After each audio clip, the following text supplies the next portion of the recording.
We are back to discuss a busy week in the markets. We got the next FOMC. We have rate decisions out of England, out of Japan. Oil is moving toward $100 a barrel. Bears are allegedly capitulating. We are going to be discussing all of that and more today on Money Never Sleeps.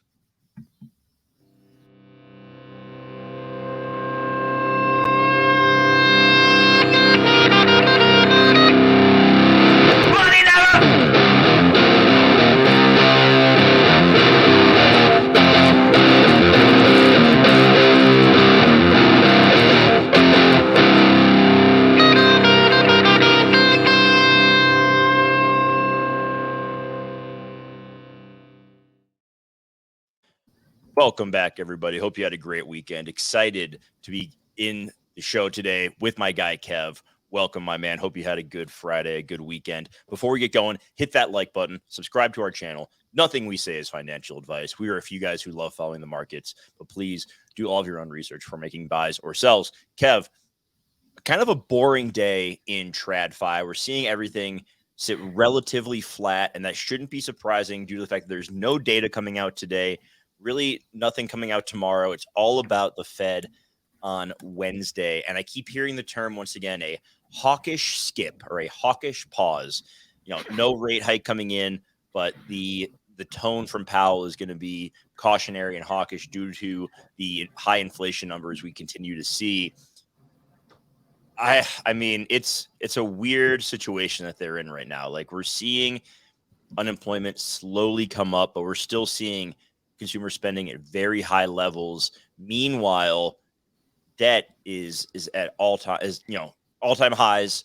Student loans are going to be, payments are going to be due coming up in the next 2 to 3 weeks for a lot of people. So it's a really, really strange time in the market. It's tough for them to navigate. How are you feeling heading into this week? Yeah, man. I think that I'm very skeptical of the system, right? And a lot of the way things operate in this game. And I think that's what makes us, pretty good at, calling bullshit when we see it. And I think right now I was telling you before the show, I posted about it earlier this morning, but there's a huge disconnect right now between price and pretty much how tight credit is becoming and how tight credit currently is, right? I'm going to bring up something that happened last week, but BMO Harris decided that they're not going to do any more auto loans, right? That they're cutting back on that. That's just one sign that there's credit tightening soon, and it's going to be coming to these banks. So when I think of that, that means there's usually a liquidity issue. So while everyone's talking about a hawkish skip, a soft landing, and that we're going to continue to see gains going into Q4, there's a type of delusion, a type of mental illness that is currently happening in the markets, and I'm not like saying that in a bad way, but I'm just saying that this needs to be questioned because we're seeing the price absolutely just dislocated from reality, and I think people are starting to capitulate in the idea that okay, maybe we are in a bull run, so maybe bears are capitulating to some extent, but all the signs are pointing to our absolutely imminent collapse. I have not changed my thesis one bit. I'm actually very fucking confident that we will see a collapse soon. Not saying it's the big come down, but I definitely think that markets are so frothy right now and things got overbought so quick that, yeah, we're in a really weird place right now. It's hard to believe exactly what's going on, even when we see price. But there's a reason why people are seeing the price go up. And we'll talk about it when we look at the charts. But I am still 100% of the belief that we are in a 100% bear market, and we have not even begun to see the worst of it. I mean, technically, we're in a bull market, if you want to use the technical definition of it. Are we on the, could you argue that we're on the verge of breaking back into a bear? Yes. We've seen, I'm looking at the chart like for the NASDAQ, and we've been kind of just like chopping here in this range for the last, 1 to 2 months.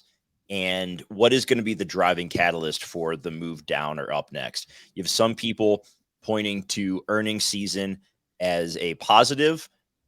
When I see the fact that like people are spending more and more money on essentials and not necessarily discretionary, I question that catalyst unless you're in one of those defensive sectors. That's a lie, 100%. For them saying that it's going to be good for earnings, we all know that earnings aren't going to come back good in Q4. We all know that. We're getting here's the thing though, man. It's all about expectations versus reality. And when Right. they start to set the bar so low, like these companies know what they're doing when they set their earnings expectations. Like they know their numbers, and they're not going to come out and say we're going to have a good Q4 when they're going to have a shitty Q4.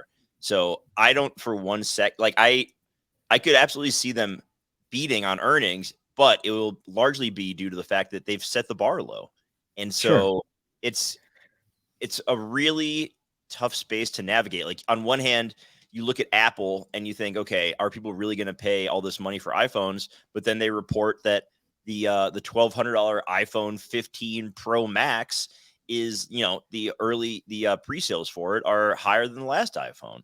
So I don't know, man. People aren't the best with their money, and it's just maybe one of those things where it gets drawn out further and further. Like I'm not capitulating, and there's been this sentiment on Bloomberg and other main outlets where bears are capitulating, but at the same time, let's just like when we look at the charts, let's look at the volumes too. Like the volumes haven't magically gone up. Like people are saying that bears are capitulating, but is that just their way to deceive retail and try to get them in? Because it doesn't really look like a lot of these funds and a lot of these big players are capitulating the way that the media is making it out to be. So that's one thing I question right there is when they say, let's look at actions versus words. When they say one thing, but the charts and the volumes on those are not where they were in previous bear markets, then I don't or bull markets, then I don't really agree with that take. Yeah, I completely agree with that 100%.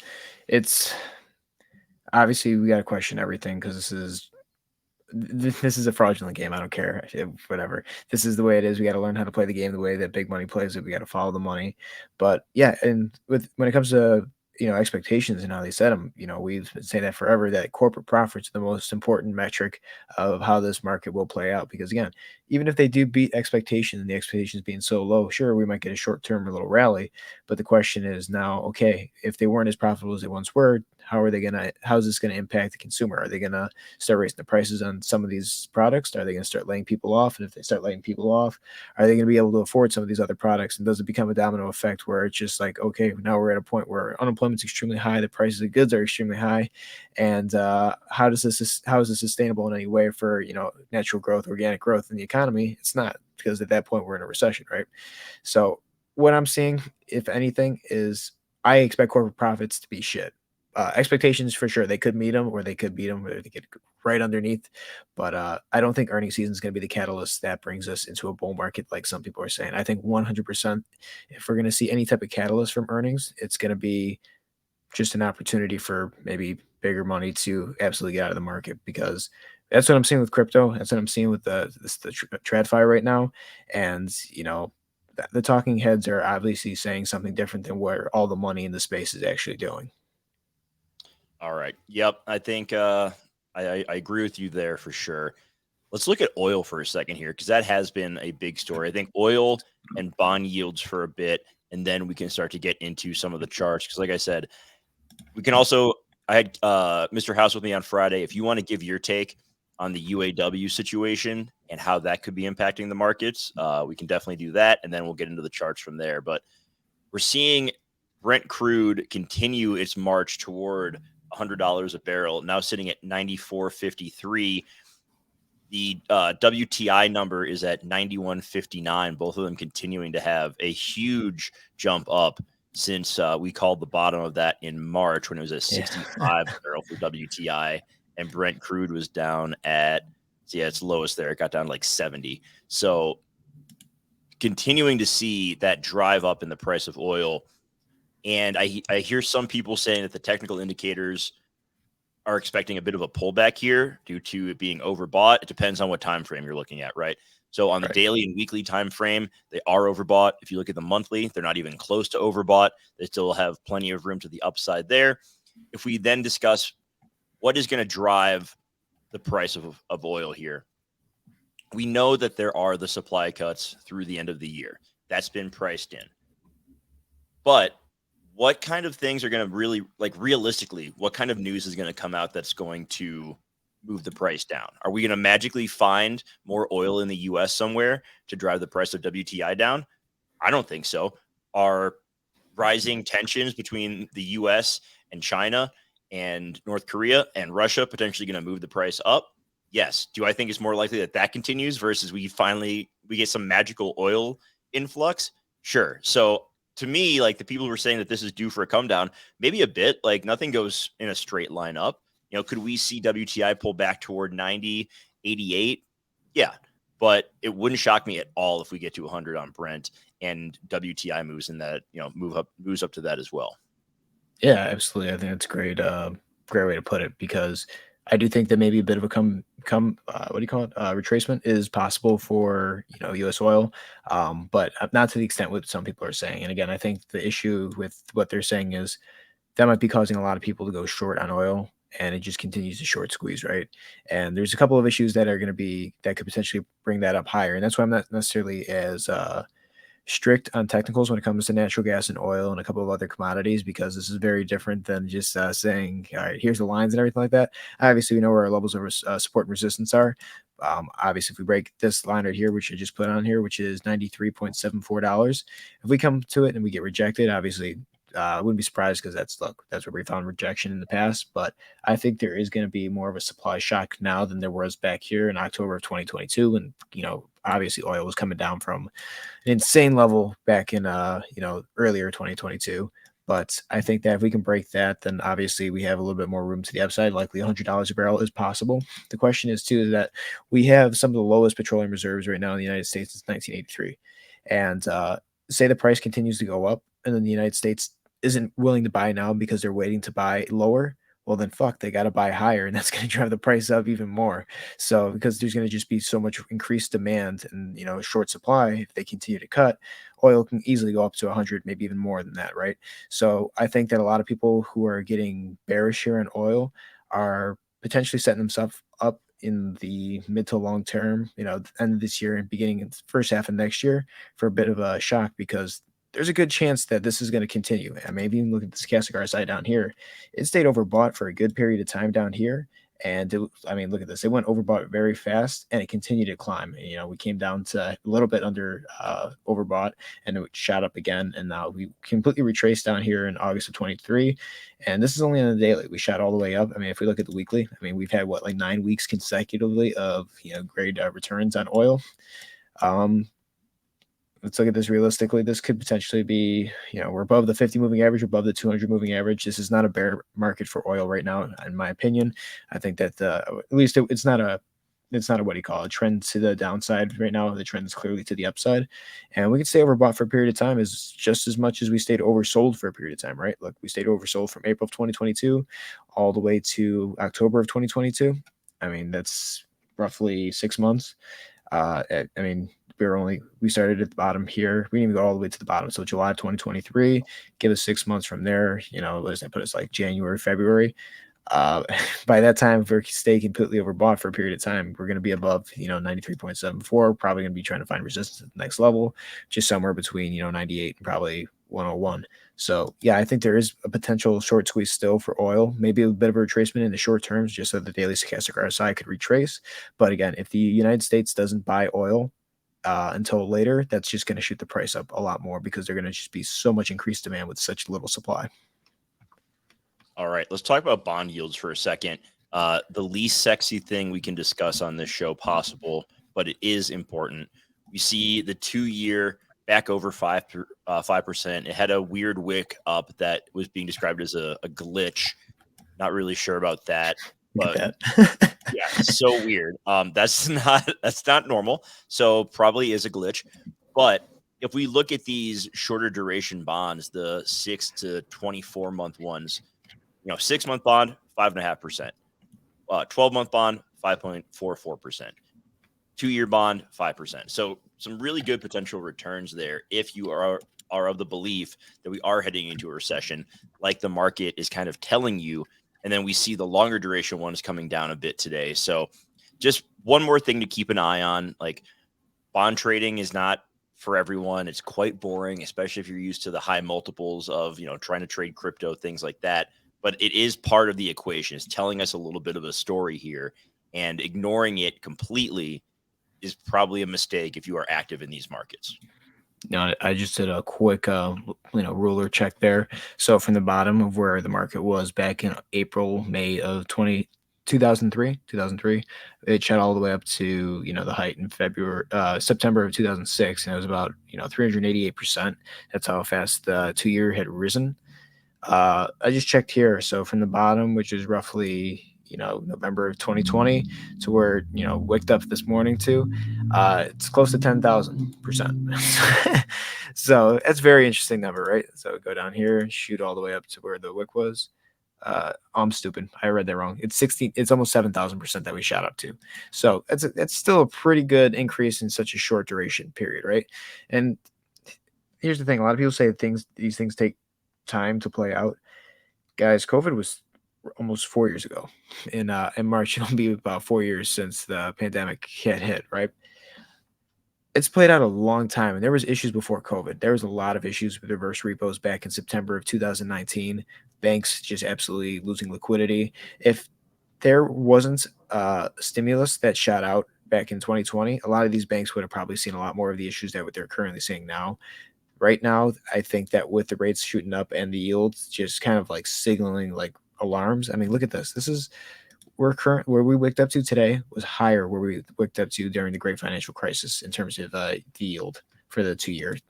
That's fucking insane. That's absolutely insane. And do I think it's over? No. I mean, if we look at the monthly on the 2 year yield, I mean, I really don't want to fucking use stochastic RSI for a 2 year yield, right?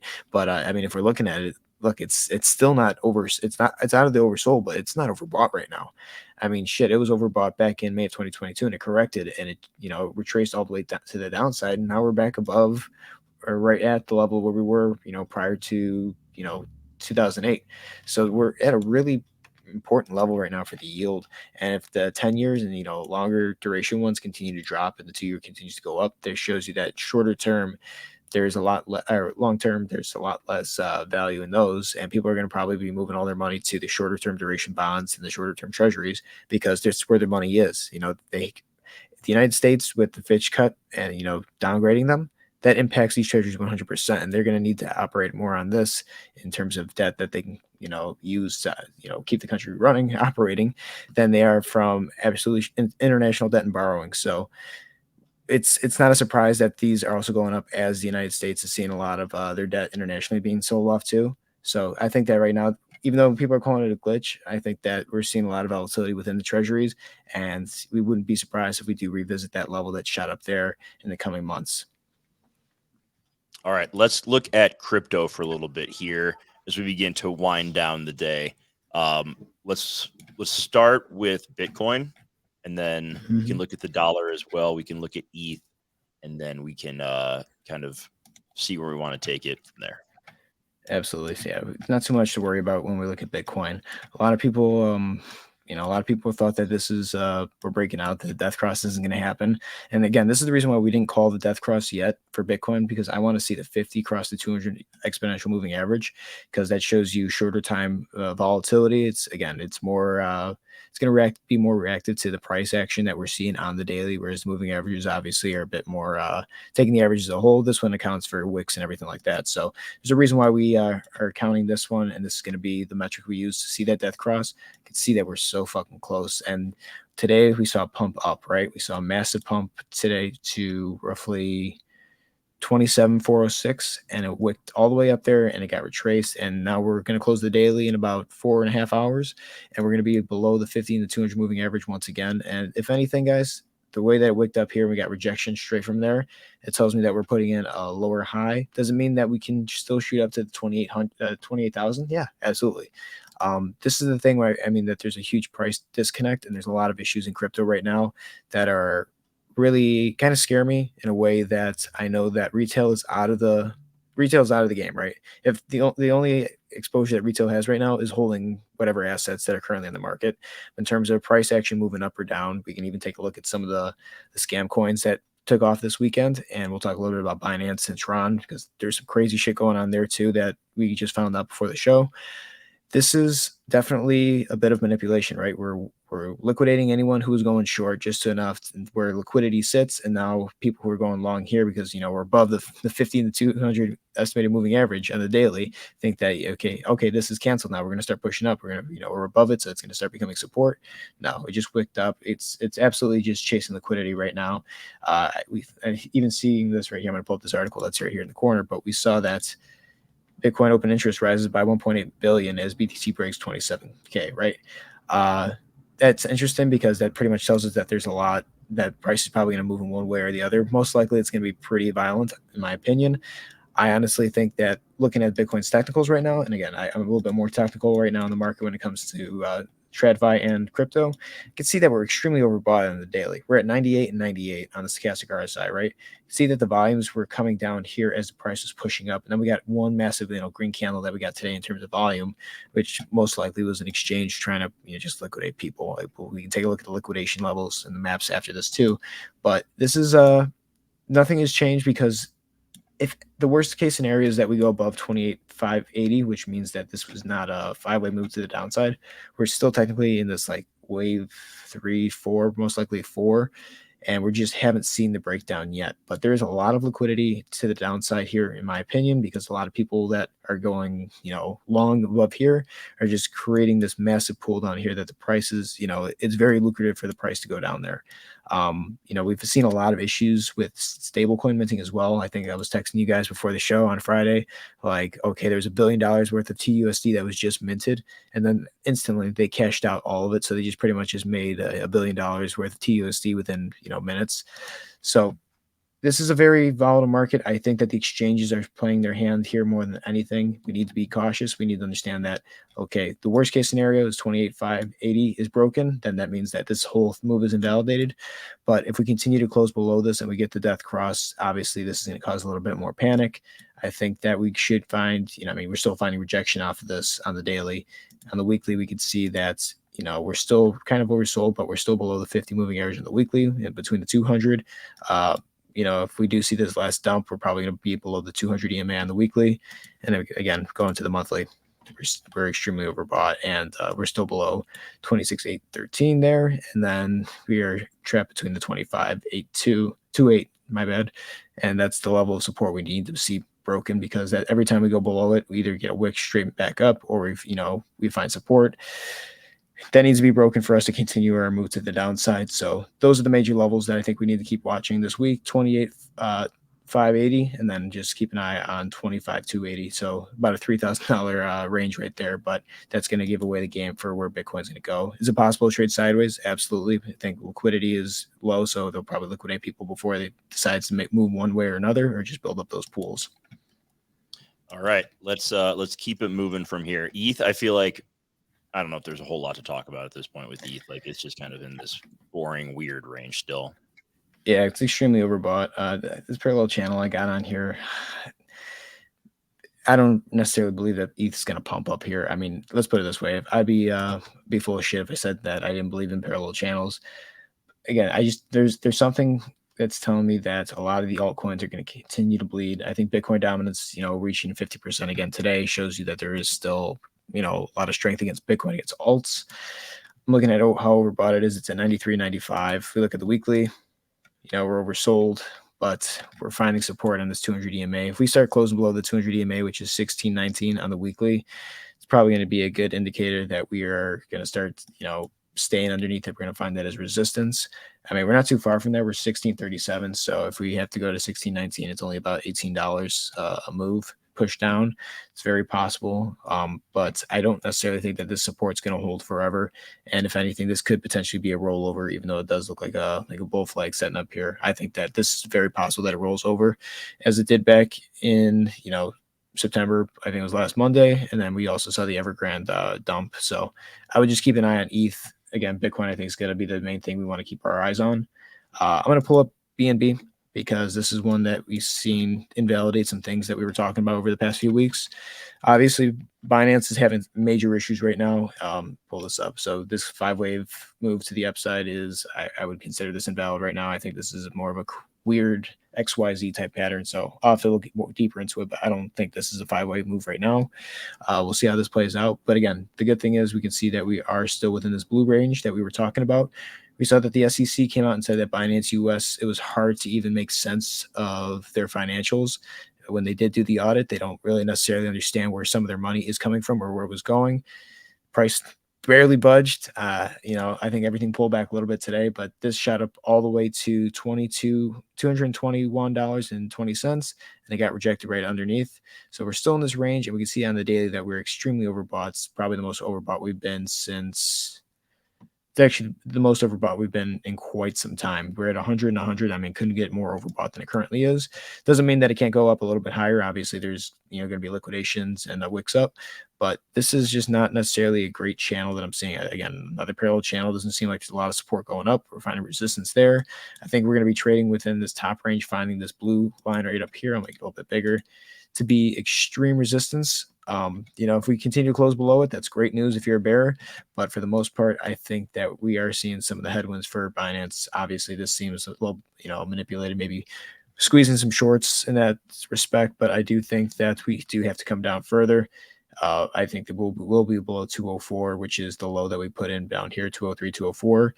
I think that'll happen. And once we lose that, there's a good chance we're probably going to go to some of those lower targets, which would be testing support down here, which is around 183. So that's something seeing with Binance. I obviously know that there's a lot of things going on there, and price can absolutely be manipulated in one way or the other. I mean, I could just look at Tron right now. I didn't even know Tron was in the top 10 top 10 by market cap for a while. Pull it up here. This has been Tron for the past, how long? I mean, it's putting it at some massive, but it's like the market cap of Tron is so small. It's only like $7-8 billion, and it's stayed relatively strong this entire bear market. It just kind of shows you who's actually holding most of this fucking shit. We all know it's Justin Sun. It's very similar with Binance. Why is Binance still up? Well, a lot of their BNB tokens are locked because there is staking on there with other coins.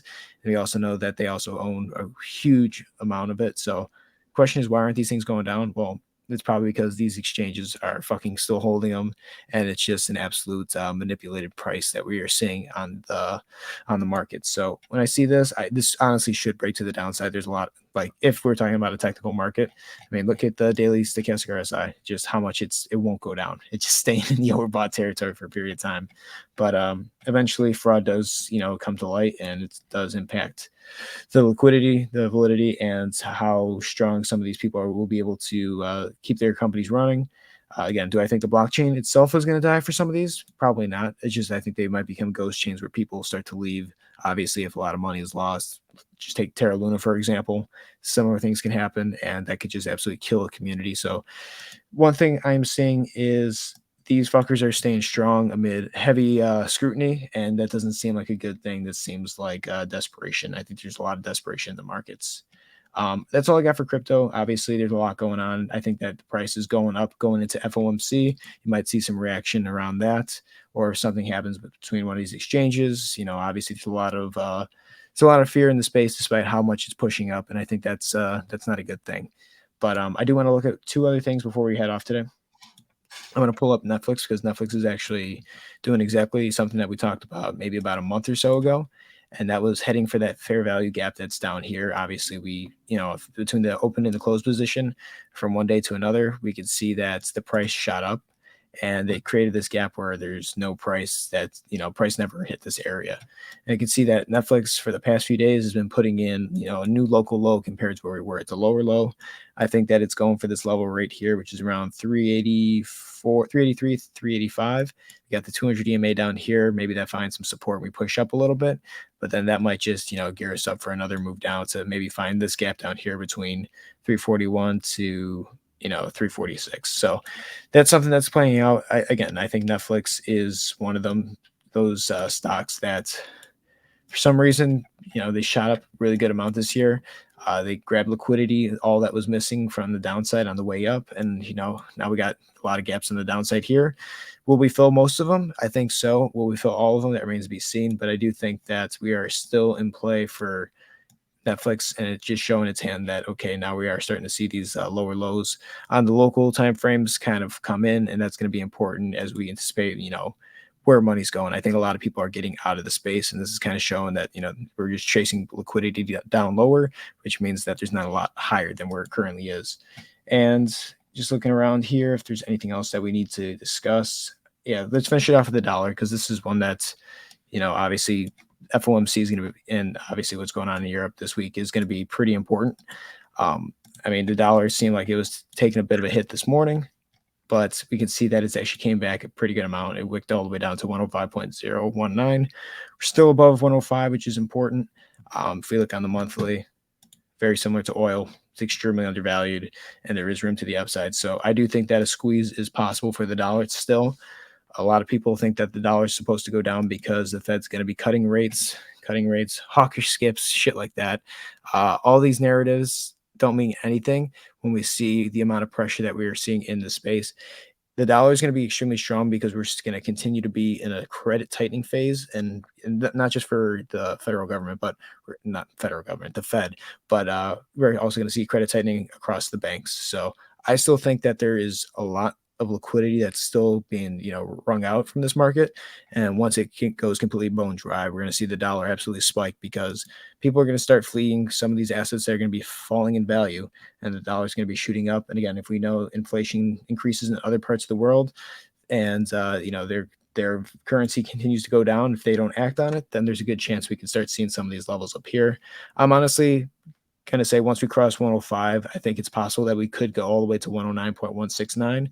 If it's a really bad place where the market is, I think that it's not impossible to get a double top at 114. And then just imagine where assets are now compared to where they could be. If that happens, it could get bloody. But again, we take this day by day. I still think that September, it should close red for a lot of assets. I think what we're seeing right now is a bit of, FOMO in some regards, or just institutions trying to sell from higher. But I think the sentiment remains the same. I think smart money is getting out of the space. And if that's the case, then I know where I'm going to position myself. Maybe I got to eat shit for a little bit period of time, but I think this market is a very dangerous place to be in right now. I think complacency is one thing you should be questioning every step of the way. If you feel comfortable in some of your positions, if you feel comfortable in this market, I don't feel comfortable in this market, and I honestly believe of the opposite of what other people believe. So I think everyone should have a little bit of fear in them, not to act on it, but just to question some of their actions, because, hey guys, I don't know, we're going into uncharted territory at this point. This could be worse, less than worse, or just as bad as the great financial crisis or .com bubble. Something's going to give, something's going to break. We've just kicked the can down the road too far, and now we're gonna find out what's at the end of the street. So that's all I got to say on enough the analogies. Listen, we don't have fear. Okay, fear is the mind killer. If you've read Dune, we operate from a place of logic and reason, and that's what we're going to continue to do. So that is how we're going to close it out today. No fear. Stay vigilant. Protect your assets, and all will work out in the end. So that will wrap it for today's show. No show tomorrow. Kevin and I have crazy days all around. There's also not a ton going on in the market tomorrow with FOMC on Wednesday. Like, we would just kind of be repeating the same shit. So we're going to hold off tomorrow. We will be live after J Powell is done speaking on Wednesday. I look forward to more riveting questions from some of the journalists there. Him rolling his eyes at people who ask him about what color tie he's wearing or some shit like that. But it should be a good one. I'm interested to hear what he has to say. There is some more data coming out around like delinquencies for, like, we're seeing some of the biggest delinquency numbers for corporations since like 2009. How is that weighing on their Fed rate decisions? Is that moving them toward lowering rates sooner, which at first glance may seem like a good thing, but that could just lead to another market crash, I think. So there's going to be a lot to digest there. I'm excited for it. It's going to be fun. Hope you guys all have an awesome day. Have a great day tomorrow. Like I said, we'll schedule Wednesday's show for about 5 minutes after J Powell gets done talking, so that we can digest everything, have some bullet points to discuss if you don't want to listen to that for an hour. So appreciate you being here. If you've not yet, like, subscribe, drop a comment, share us out on social. Have an awesome day, everyone. Stay safe in the markets, and we'll see you on Wednesday. Take care, everyone.